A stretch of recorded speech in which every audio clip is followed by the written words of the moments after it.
शिरोळ तालुक्यातील औरवाड कवठेबुलंद मार्गावर मंगळवारी सायंकाळी 6:30 वाजण्याच्या सुमारास विद्यार्थी वाहतूक बस आणि क्रुझर ट्रॅक्स यांच्यात समोरासमोर जोरदार धडक होऊन भीषण अपघात झाला। या अपघातात क्रुझरमधील 4 जण गंभीर जखमी झाले। त्यांच्यावर शिरोळ येथील शतायू अतिदक्षता केंद्रात उपचार सुरू आहेत। तसेच अन्य 10 जणांना पुढील उपचारासाठी मिरज येथील शासकीय रुग्णालयात दाखल करण्यात आलं।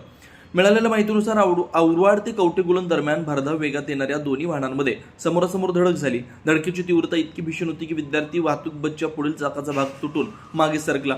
अपघातात दोन्ही वाहनांचं मोठ्या प्रमाणात नुकसान झालं।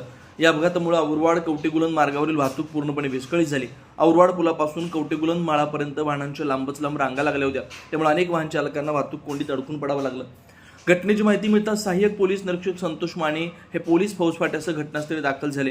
पोलिसांनी तातडीनं जखमींना बाहेर काढून उपचारासाठी रवाना केलं। तसेच अपघातग्रस्त वाहनं बाजूला करून वाहतूक सुरळीत करण्यासाठी स्थानिक सामाजिक कार्यकर्त्यांनी मदतकार्य केलं।